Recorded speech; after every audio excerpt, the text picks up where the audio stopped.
Yo, I am HyphenX, and welcome to the Great Conversation Podcast, where we indulge in healthy dialogue about topics that are important in today's society and culture. Guys, HyphenX is hyped up right now. Just had our first concept fundraiser for Papa D's Coffee Lounge and Dessert Bars. I want to thank everybody who came out and supported in the vision. I'm not talking about just monetary, just supporting the vision and understanding the importance of discourse. If anybody knows me, they know that maybe 15 years ago, I was deemed the great conversationalist. And from that, the Great Conversation Podcast was born. Got a very, very, very special guest today. Very special guest, all the way from Houston, Texas, where they take barbecue serious, and Memphis wants to fight. I got Antonio T. Smith Jr. What's up, bro? Man, what's up, man? First off, shout out to you. Happy birthday yesterday. Oh, yes. Thank you. Yeah, I forgot about that. Yeah. You know, me and Timothy forget about their birthdays. Most definitely, man. Yeah, just turned a good old 43. I'm out here. My son said I finally caught up with my age. That's what he said when he called me. Fair enough. I was like, okay, man, whatever that means. But that's my boy, man. I'm going to dive right into it. We know how we do things here at the Great Conversation Podcast. You know how some people like, tell me who you are, what you do. That's secondary to me. I'm going to ask you a question right now. Who were you before the world told you who you were supposed to be? Whew. Oh yeah, we coming in heavy. Yeah, for sure. Two immediate answers popped in the head. Am I looking at you or the audience? Right, okay, audience. Okay, all right. Or you can look at me on that. Yeah. Either way, I might do both. Okay. First, I had two immediate answers pop in my head: a loser and God. And I had to give you both. Okay. Come on. Before the world told me who I was a loser because I believed everything the world said. Mm-hmm. And I mean that, like, Les Brown says there's winners and there's losers and there's people who have not yet figured out how to win. Well, I'm not that nice. There is no people who have not yet figured out how you win. I'm more of the think and grow rich era or family or whatever community. There's poverty and there's prosperity. And I never picked prosperity. Therefore, I was on poverty. So before the world ever told me I was black, I was this, I was that. I was born into poverty. I was raised in poverty. My community was poverty. My church taught poverty. My church taught poverty so much. It said, get money, you're going to hell. It's better for a rich man, a camel to go through the eye of the needle, than a rich man to enter in, right? And to the gates of heaven. Gates of heaven. And what profit a man that raises, say all that stuff like that. You know what I'm saying? So just that. Then outside of that, my nation, America, told me black people ain't gonna get rich. And then and then my parents told me, their lifestyle and blah, blah, blah. So I was a loser before anybody ever told me what it was. At the same time, before the world told me who I was also God. Now, I don't mean this to replace God, so don't throw stones at me. It's just the fact that we are all Greek word homoousis, of the same substance. And from that, there's something special about life. That when that sperm hit that egg, bam, we're something very, very fundamentally different. For instance, this is a microphone in front of me. I don't know if it's on camera, but if it's on camera, good. So if I disassemble the, whatever it's called, and the microphone, and I put it back together, the microphone's gonna work. But if I disassemble Hyphen, he ain't coming back together. I can take off your arm, I can take off your other arm, but if I keep taking stuff off, you ain't coming back. If I keep taking stuff off me, I'm not coming back because there's something fundamentally different about, we got a soul, we got something, right? So whatever, it doesn't matter what you call it, but we got something. So before anybody ever told me who I was both. I was God, and somewhere along, maybe God is too offensive. Okay, cool. Yeah, I was God, and then adults programmed and knocked the God out of me. And then I start, psychologists say whatever you become, by the time you're 8, you remain. So I I made meanings out of things, and those meanings led me to be that loser that I popped up. So both, the short answer now, both of those popped up in my head at the same time, and both of those are true. So let me ask that. So you said God, and then you went into physical attributes, and then you 100%. also went into a system of the sperm hitting the egg, 100%. and then you brought up imagination. You're a great listener. Okay, so imagination. Let's talk. This is not in my notes, but I kind of want to dwell there for a moment. In your own words, can you tell us the importance of imagination in your God status? Let's do the God status first because it's the easiest. The imagination is going to be harder for y'all because you're gonna get the God status first, right? You're gonna get the God status first. Mm-hmm. Your God status is simple. God does not need to complain about things in God's life, so God don't have to say, I wish this wasn't here. God would just manifest something that God likes in God's life. It's as simple as that. So that's very easy to accept. If you are God, and then money's not a problem, or whatever you're complaining about, it's not a problem because all God has to do is focus on what the experience God wants, and that thing will happen. So that's easy. We'll throw that out the way because y'all got that easy. This imagination part should be easier than what I just said, but it's not. Take my time with this. Imagination is the most important thing that you have for so many different reasons, but I'll just get into what you know. I'll start in the programming you know. So is a man thinketh, so is he. Mm-hmm. Right? Whatever. That's my grandfather's favorite verse of the Bible. It's 100%, right? So the real world is your inner world, and your outer world becomes the reflect inner world. That's not new age thinking. That's not philosophy. It's quantum physics.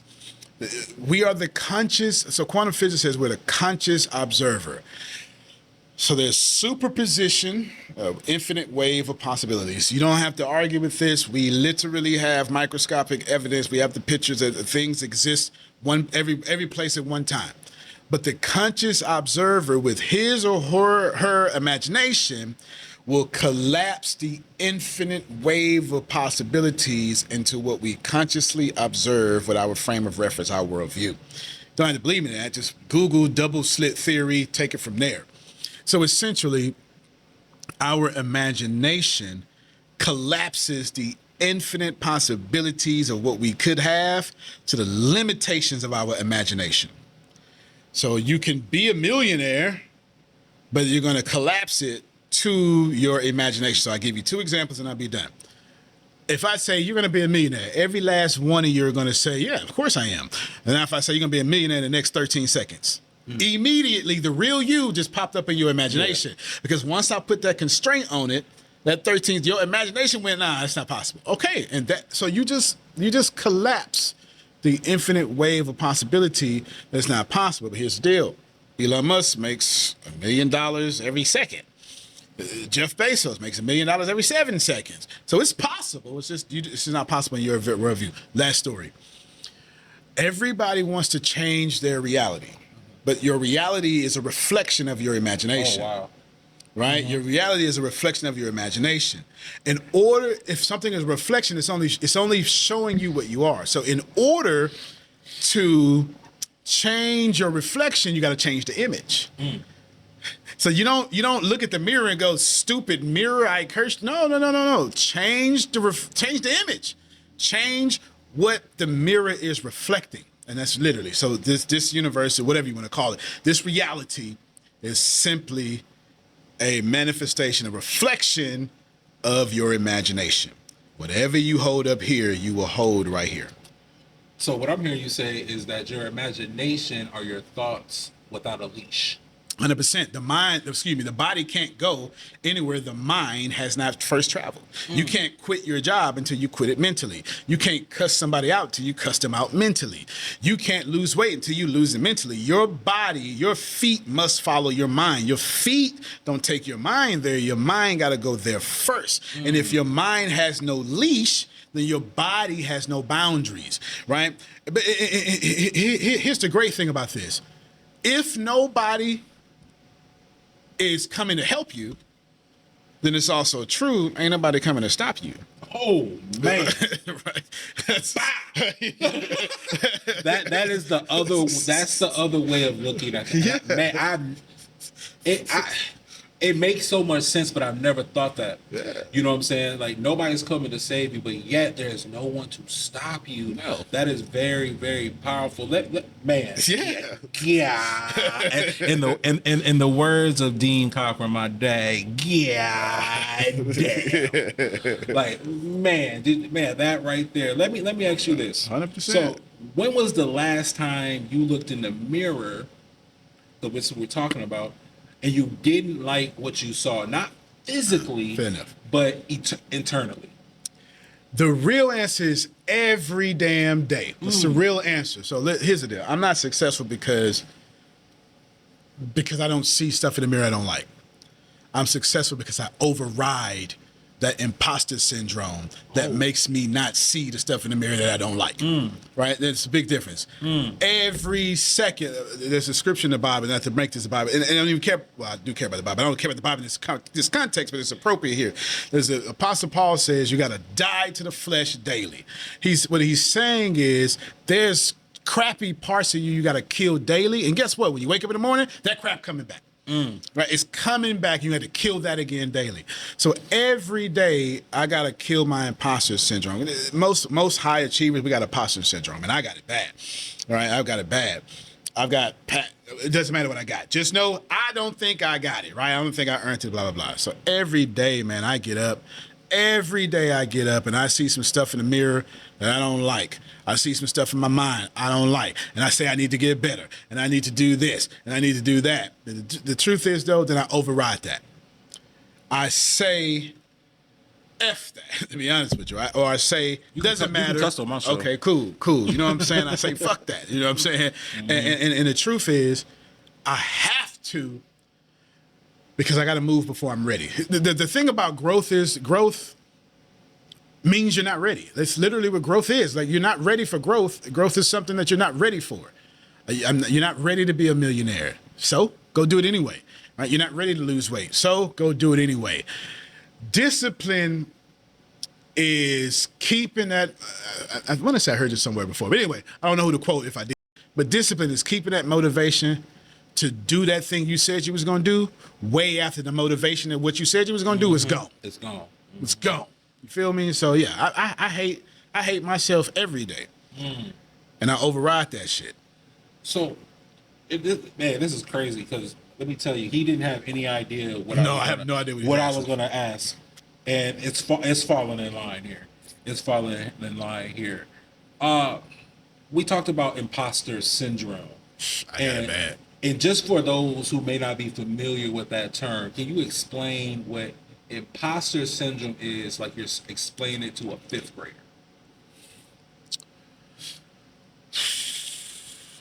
Imagine a kid that built a great Lego castle, the greatest of all time, but that kid followed instructions on a paper and then went and found someone to teach him. Father taught him or something. But then that kid made improvements to that paper and what the father taught him. And now that kid builds this great Lego castle, but in that kid's head, that kid says, yeah, but I was really being like my dad. I was really following instructions. Doesn't say that out loud, and everybody's like, yeah, you did so great, kid. But in his head, assuming it's a male, he's going, yeah, but really, if I didn't have that, I wouldn't have did it. That's imposter syndrome. To do these amazing things and then explain them away with intellectualism, right? To intellectually explain away your achievements and your emotions. No, you deserve to be grateful and to celebrate your own goodness instead of diminishing it because you had an example. We need examples, right? The whole thing about programming is somebody has to put something in you. You can't use an iPhone without an OS, an operating system. You gotta have some sort of program. So all of us have to have something in us. But just because we got something in us doesn't diminish the genius that flows from us. That's imposter syndrome. Just know you achieved accomplishments and you find some way to say, yeah, but no. Own your accomplishments, have them, do them, love them, and give yourself permission to be great the same way you give yourself permission to be pissed off that you're not. Now, Antonio is a tech guy. That's why he's bringing up this OS. So I'm gonna say this. What is your operating system? What is your OS? So mine, I had 3 answers pop up. My first silence was to make sure I was going to keep it real.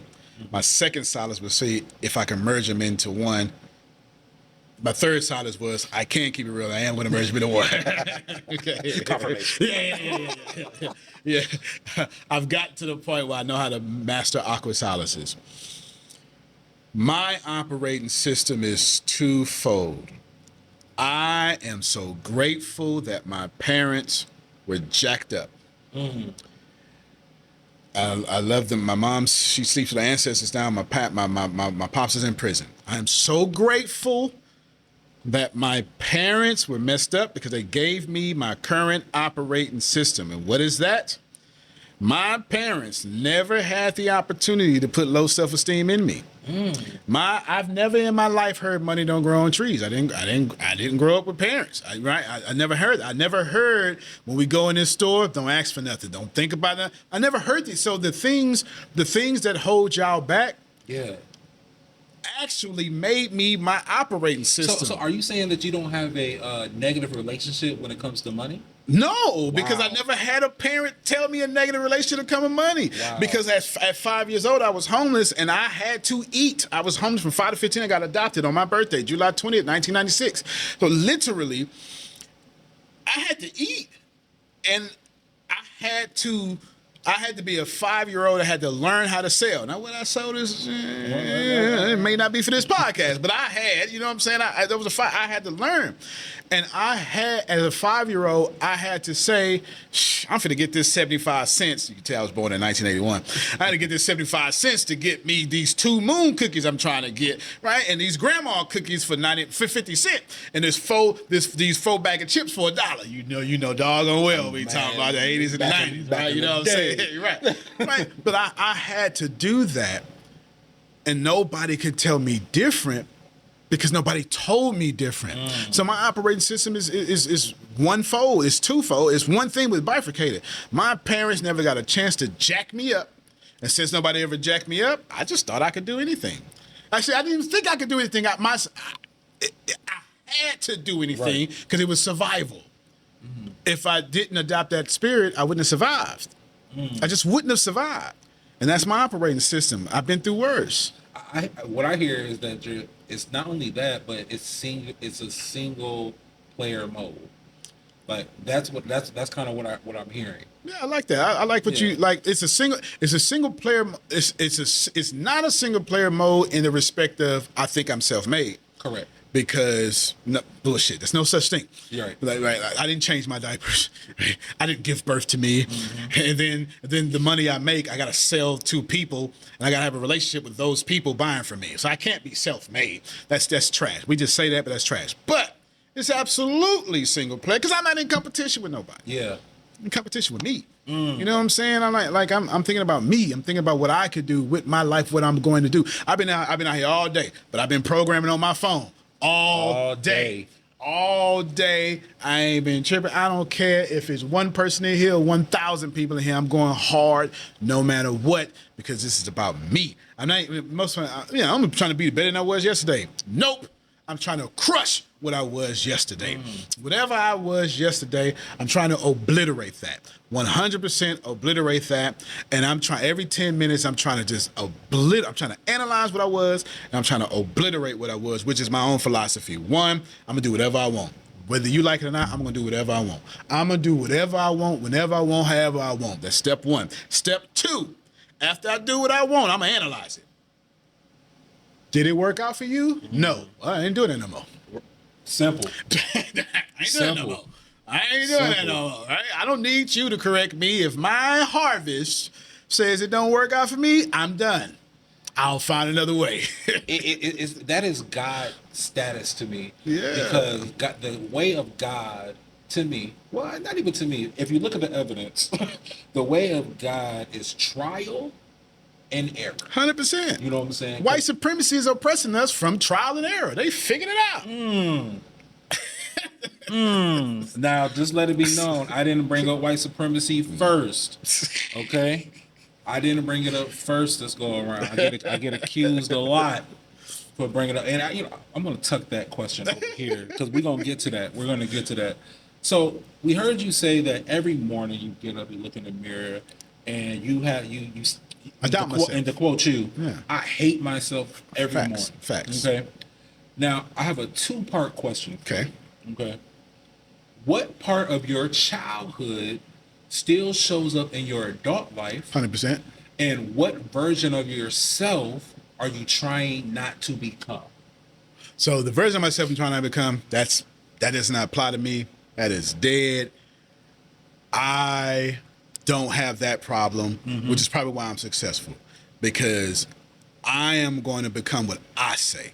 I'm the captain of my fate. I write my stars. You're not going to tell me what I'm going to do. I'm going to become what I'm going to become. And any version I become, I'm going to own that. If it don't work out for me, I'm going to change that. If it work out for me, I ain't changing it. So that second part does not apply to me whatsoever, because that's I'm too much of a free thinker to let my present self look back in the past or the future and panic. The past is a moment I can't change, and the future is a moment I ain't got nothing to do with me.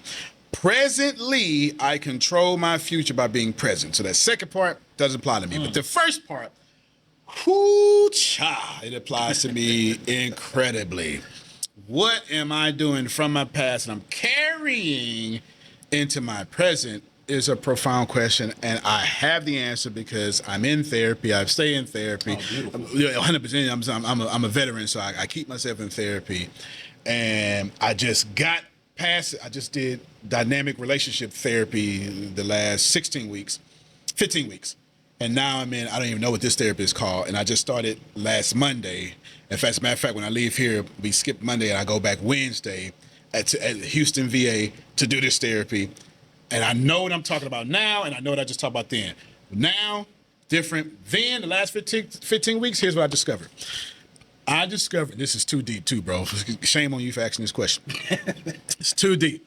I discovered that I have this problem with this personality type, one prototype, and it's narcissistic women. Not all of them, but a certain type of narcissistic women. I get in a relationship with women, get into a business relationship with them, whatever it is. And then I don't set boundaries around this particular woman. It's always a woman. It's never a man, and it's not all women. It's just one. And we really need to do a better job talking about female narcissism. We don't do enough justice for that. Different podcast. Yeah. Same podcast, different episode. Yeah. We definitely need to talk about that. But here's what I discovered through. Now, I didn't discover it. Well, excuse me. I discovered it through therapy with the help of Dr. Jung. Real name is his real name. And let me just get straight to the point. I recognize, so my mother, when I was 5 years old, smoked. My last conversation with my mother was, Tony, but my family calls me Tony. I'm on drugs, nothing you can do about it. And you're staying here now, right? And I was 5 years old, she gave me up. I'm not trying to be disrespectful. And don't judge her. I'm just, she did the best she could with what she had. It's what happened. Right, it is what happened. And then she proceeded right in front of me to smoke the crack pipe. Whatever. I got too deep in the story where I couldn't walk out of it. So you feel me. So essentially that happened. Well, I made a meaning out of that. I didn't know it. And as I got older, that meaning changed until it gave me an unconscious messiah complex. I need to explain. You could tell this is some therapy stuff. I need to explain. I'm 44, about to be 45. I'm a 44-year-old man, and secretly, up until 3 weeks ago, I was secretly mad at myself, didn't know it, that I didn't have a 5-year-old me be a 44-year-old grown man. Oh, wow. So when I meet these women, yeah, since I didn't love my mama to say, no, you're not going to do this, I'm going to tell you no, and I'm going to sit here and love you until you stop it. Yeah, I do that with fucking women. There's a correlation there, okay? I don't want to drop too many curse words because I want y'all to take me seriously, but I do that. And I really want you to hear this. So when I get into a business relationship or another kind of relationship, it gonna be intimate. It's just like, so now I let people, no, not people, people who remind me of my mother. Yes. I let them F me over completely without setting boundaries. But I set boundaries everywhere. I set boundaries on myself, but not with this type, because secretly, I'ma love you. I'ma show you I'ma show you that I'ma stick with your BS because I didn't do that for my mama. And so I carry that from 5 years old. And I'm telling y'all right now, with all the success that I have, I just released that at 44. Yeah. And was this June? In May. I just released that in May. Oh, this is new. This new. I just released that in the 11th week of therapy, in the 15-week therapy. I just released that in the 11th week. I just released that. So that's something for sure that I've carried into childhood. Now, why? Because our brains are so smart, we make meanings out of stuff. And since I didn't love my mama enough to endure her bullshit, I'm now out here loving people enduring their bullshit instead of loving me enough to say, hey, that's great BS you got going on. I'm in your way from giving that BS to someone who really wants it, who really is attracted to it. I am so sorry that I have not released you with love and allowed you to go find a person who's going to deal with that. But what am I doing? Since my mama didn't love me, I'm not saying she didn't. This is what I'm making the meaning out of. Since my mama didn't love me and I didn't love her properly, I'm going to love you, even though you don't love me. And I'm going to fight. And my mama dead now, right? I'm going to fight this battle because I didn't fight it for my mom. So that leads me to this question. Man, this is the Great Conversation Podcast. I am HyphenX. We got Antonio T. Smith Jr. here with us here. Outside of your therapist, right? Right. Who knows the real Antonio T. Smith Jr.? My team. My team for sure. Senior staff back there. He's back there. My entire team knows me. My children knows me. Wife knows me. Everybody. Like, cause I don't. My dad knows me. Cause I don't have a representative. I don't have a inside me and an outside me. Because you don't suffer. Right. I don't. Yeah. Okay. I don't have that problem. Like I don't have the. That's why the second part of your question didn't apply to me. Correct. Because I live unapologetically me. I don't code switch. I don't have that problem because I'm in Maslow hierarchy needs. I'm in self-actualization. I am the great I am. Yeah, for sure, right? Like I've achieved everything I've ever wanted to achieve, and the only reason I got there is because I was unapologetically me, right? So I don't have that problem. So everybody who meets me knows me. Now there's different layers of me, correct, for sure, but you're gonna get the real me. Whether you're gonna get the me that mastered the 48 laws of power, and I'm going to manipulate you because you're trying to manipulate me, and how am I going to manipulate you? By controlling your energy. Like I'm not going to manipulate you for some personal gain, but if you're not going to account for your energy, I'm going to account for your energy. And you're not even going to know I'm accounting for your energy because now all of a sudden you go into my assistant or something. Like I'm going to account for your energy before you mess with mine. I promise you that. You know what I'm saying? But that's 48 laws of power. 100%. 33 strategies of war. Like it just depends on where you meet me, how you meet me. I tell everybody the time, if you heard something about me, it's true. It's probably true. Just depend on who I was at the time. No, that's real. It's true. It's true. Yeah, 100%. So yeah, for sure. So that's a good segue. I want to move into our second segment here. This is called the weight that you carry. Okay. And I'm going to give you 3 words. Okay. And I want you to define these words to the best of your ability. Okay. The first word is going to be responsibility. The second word is pressure. And the third word is sacrifice. Responsibility is you make kids, take care of them, take care of that woman. Even if y'all get divorced or something, stop not taking care of that woman. The damn society is messed up. If you make some doggone kids, take care of that woman, take care of them kids. Stop being a loser. Which is why I would tell you polygamy works in this particular case, because a lot of y'all out here single. Let me back up. No, man. Ride that horse, bro. Okay. A lot of y'all out here single moms, single whatever, not just to pick on women, but I'm saying, but y'all doing polygamy. Yes. You're doing polygamy. Without You're just doing it without the structure. You're doing it inappropriately. You're doing it toxically, because the very man that you want now has to deal with your trauma, your ex, and all that stuff. But I'm really talking to men here when it comes to responsibility. Responsibility, take care of your damn kids and your wife or your whoever, right? Take care of that, okay? Sacrifice. I remember the third one. Sacrifice. I don't do no sacrifice. Okay. Let me explain this here real quick. This is not a sacrificial universe.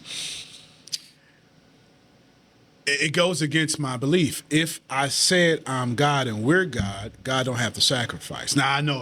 Let me move Christians just for a second. Oh, because I was like, wait a minute, bro. Now, 85% of blacks grew up in a Christian household, I know. and Jesus is supposed to be the personification of God in person, and he sacrificed himself. So who are you to 12 years, Pastor? Who are you to not sacrifice? I set myself up. My bachelor's is in Christianity. My minor is in biblical languages, and my master's in theological studies. And there's something called theories of atonement. There are 7, at least 7 that hold weight, and all 7 have problems. I'm not saying your Bible have problems. I'm just saying because your Bible is not emphatic, infallible. I'm saying emphatic, infallible. So just know that when you say, this is why we got to critically think about the text. And none of these are wrong because they're all driven from the text. You just got a derivative for the text. You just got to be careful what you're saying. So when you do the penile theory of atonement, which is what me and you just brought up by accident. Yeah. That God so loved the world that he sacrificed his only begotten son, which is in the Bible. I'm not telling you it's not. That's John 3:16. There you go. John 3:16. When you do that, you're saying, God, you're not going to like this now, okay? Ooh, this is heavy. This is hermeneutically. Let me just lost everybody. Yeah. This is reading the text in the century in which it was written. Okay? There you go. You got to be careful because you're saying the devil's so powerful that God owed the devil. Oh. This is the problem with like every theory of atonement, ransom. Every theory of atonement has a weakness and a strong argument. That's why we got 7 of them. That's why we got 7 of them. With that said, and I'm gonna move on before too many stones get thrown at me. This is not a sacrificial universe. Jesus did the sacrifice, and since I'm in the Christian world right now, so I don't have to. You don't have to believe me. Romans 12:1-2. I beseech you, brothers, in the mercy of God, to be holy, acceptable, to be a living sacrifice. Why?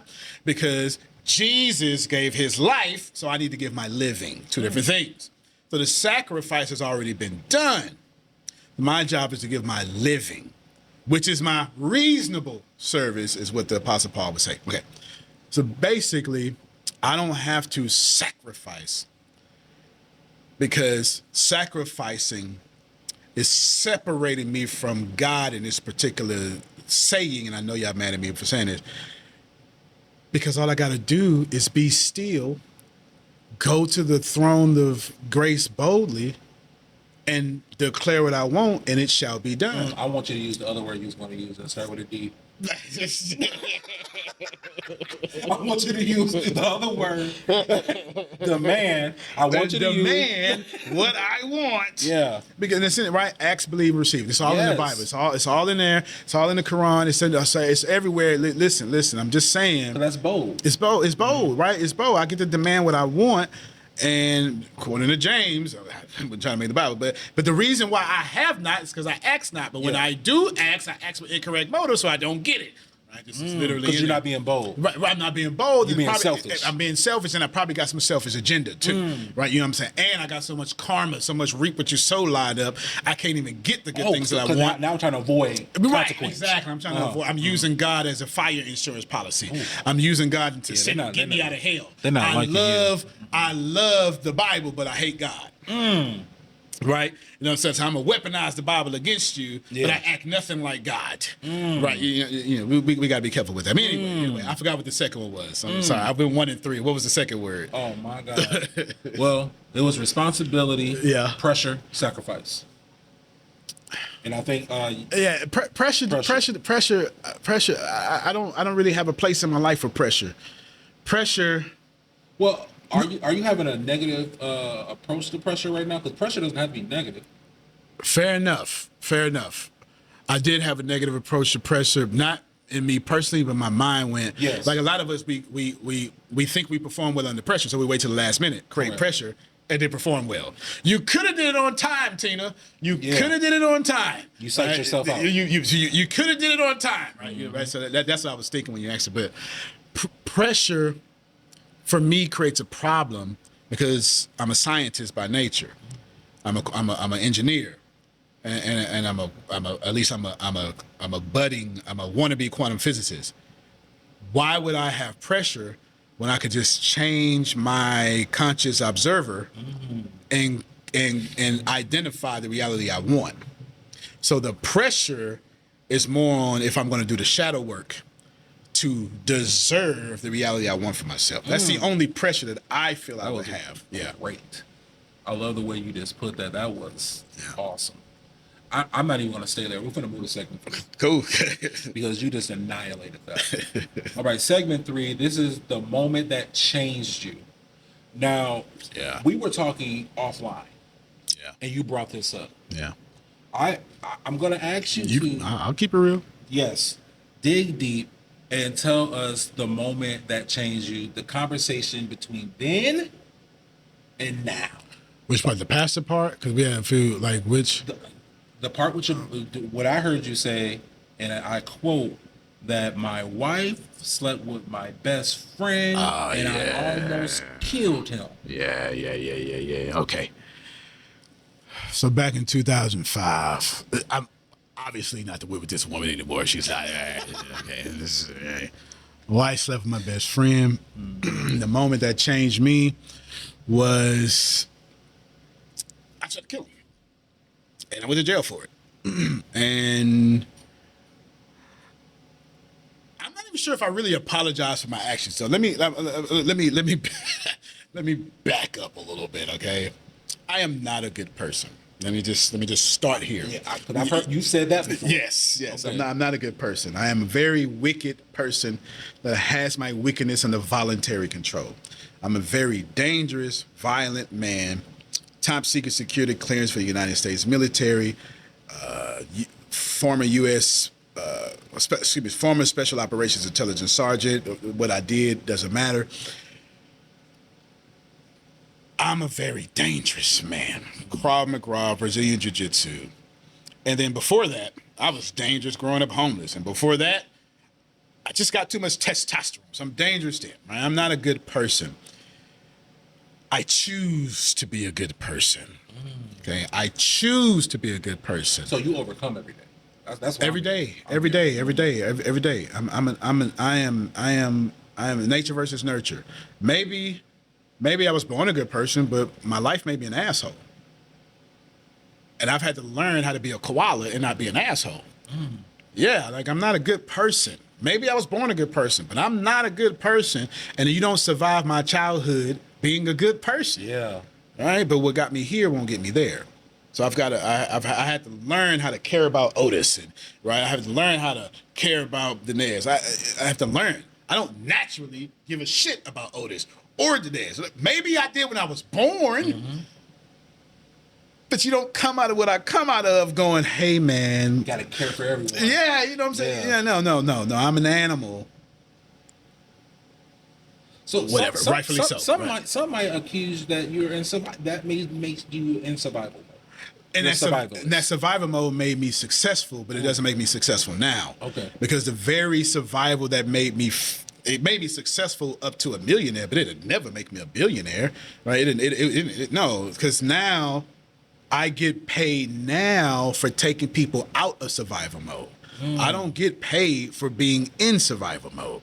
I get paid for showing up to events or creating platforms, whatever, that take people out of survival mode. I get paid for having empathy, whether it be tactical or not. I get paid for being the light. I do not get paid for being I got paid for being but I don't get paid for that no more. That takes me back to God's status. Yeah. Just to go back to the John 3:16, for God so loved the world that he gave his only begotten son. 100%. Okay, so what I'm hearing you say is that at one point in time you were in survival mode, but now you're at a point where, like you said, you're reaching in and almost, I guess, saving yourself.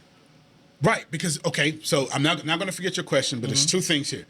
Of course I'm saving myself, but I'm not saving myself by saving myself. I'm saving myself by saving you. Yes. Because there is no you. There's only other me. Yes. Right? Yes, that's what I'm saying. Yeah, it's Antonio and other Antonio. Yeah. It's Dinez and other Dinez. So by saving you, I'm saving me. Now you got to be careful with the saving, because the way I save you is I got to invite, my light has to invite your light if you're going to be saved. If you are going to be saved, I can't jump on your cross. Case in point, bring back up the Bible again by accident. There was a lame man, 37 years, and by the pool. And Jesus walked around a bunch of lame people and went to one lame man and said, hey, do you want to be made whole? And he made, I can't. I ain't got nobody to put me in the pool. That ain't what I asked you. I asked you, do you want to be made whole? So I've got to be careful about your pool mentality, because your pool mentality, if I come to you and say, hey, bro, you ready? You ready? You got a pool mentality? Man, you sure right. I'll see you later. You got to think about this for a second. Sometimes, whether you believe in God or not, whatever you want to say, sometimes God, this universe, whatever you want to say, will walk past a lot of people, show you an opportunity to be great. And then you're going to say, nah, man, you don't know what my mama did. Okay, the universe go, say less. Your wish is my command. I'll come back later. And I don't want that for myself. I don't want to come back later. I don't want to do all that. So anyway, that's that. Remind me of your question that I did forget. I said we're going to forget it. We have now entered the realm of real nigga conversation. Yeah. And what I'm hearing you say, like, it's in back of my mind, I hear a man screaming, right? Oh, I remember your question. Go ahead. You brought it back up by accident. Keep going. I hear a man screaming. I see a man almost like that's how Job was when 100%. He was trying to figure out. I hear that, and I hear it's selfishness over sacrifice. Right, selfishness is good. That's what I'm hearing. The selfishness is real good. It's not selfish in the way y'all hijack the word, but listen, I'll give you why selfishness is good. The whole time I've been talking, it's probably been 30 minutes. My lungs have been very selfish. They don't give a damn about me talking. They have contracted and compressed and depressed so I can breathe. My brain has done all this involuntary functions selfishly. My eyes have not, and I say, oh, he talking, everybody just stop working. My colon is doing whatever my colon is doing, moving feces the way it's supposed. My body is selfish. Okay. Right? To the point where my conscience has filtered out the smell of this room so I can concentrate, but now that I'm thinking about the smell of the room, I can now smell the room. When I forget about it in 15 seconds, I won't smell the room no more. Selfishness is appropriate because we cannot help others without helping ourselves first. That's a good, healthy selfishness, right? Airplane, put the mask first and then put on your children, right? That's what I saw. Exactly, right? Exactly. Like a mother must be selfish and eat properly to help her child. So selfishness is real good. Selfishness is super duper good. Now, to your point, selfishness over sacrifice. Sacrifice is not, that's that unconscious Messiah complex again. Sacrifice is not holy. Pain is not holy. You didn't come here to sacrifice. You came here, if you want to be a sacrifice and live a good life. To have life and have life more abundantly. More abundantly. And then let that more abundant life make me go, oh, I can have that too. But, we taught differently. To the point where the most honest people. This is powerful. Yeah. This is hitting me in the gut because I'm hearing you say, what I'm hearing you say is, what my selfishness is my God status. Yeah.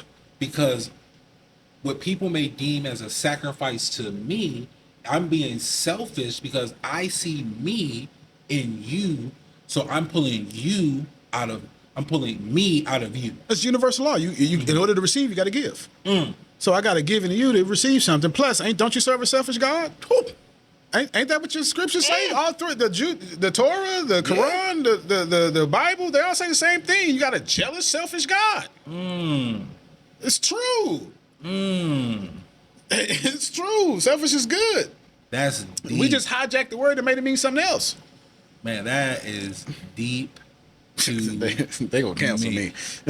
But you already said they can't. They can't. I'm my own income. income. Gonna go up because this is the foundation that the Great Conversation podcast was built on.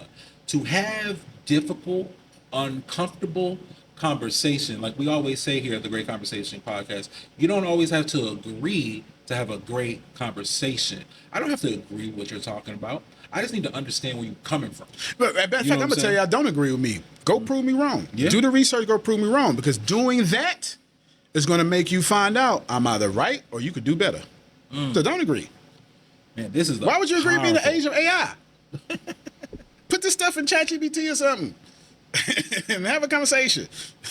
Man, this guy here, man. This is Antonio T. Smith, man. I've been around this man all weekend. Now, we haven't had a lot of words, but the words that we have had have been edifying and impactful. That's very intentional. I do that on purpose. Yes. I do that on purpose. I make sure that when I open my mouth, my words go the furthest. And I don't make sure that I only have something to say when it's valuable, because that's kind of stupid. That's stupid. It's not the right word.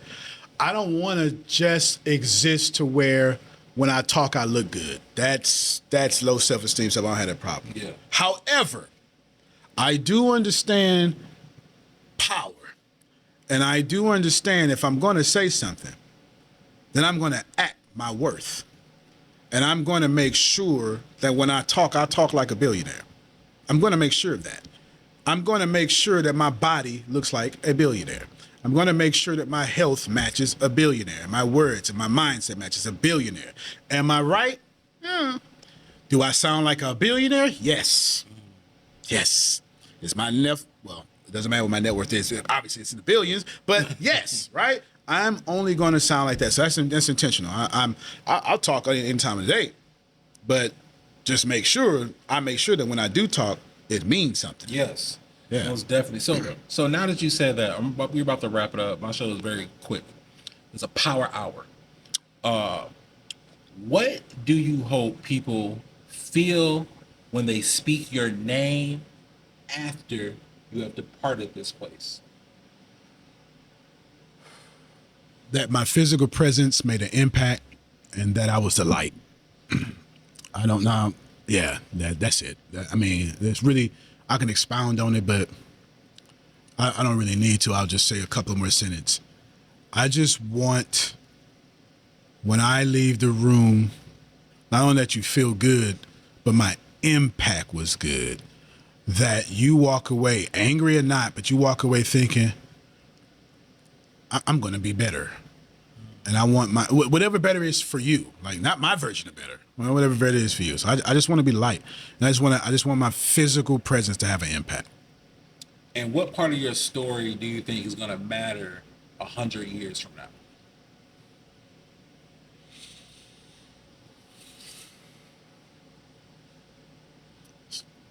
I'm stumped. That's why I'm silent.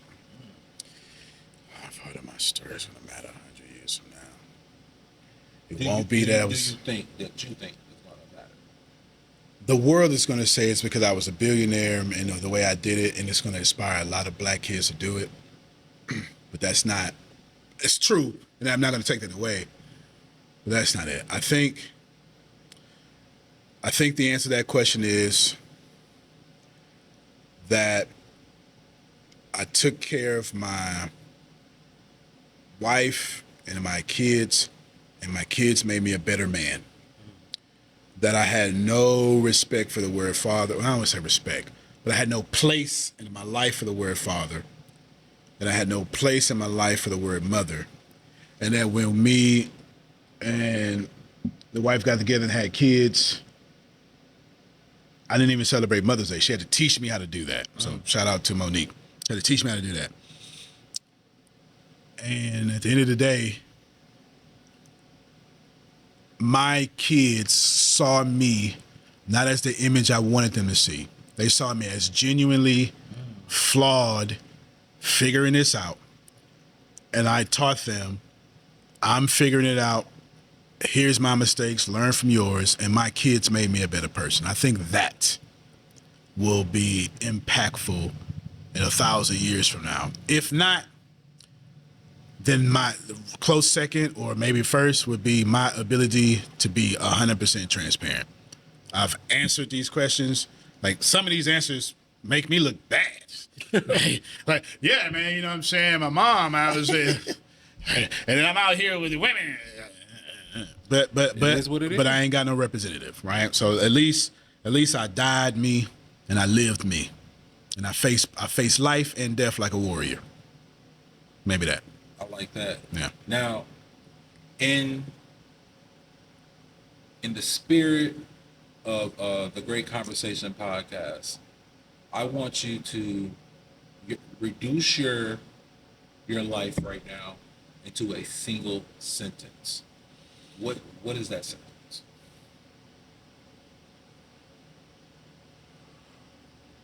Be thankful for every moment.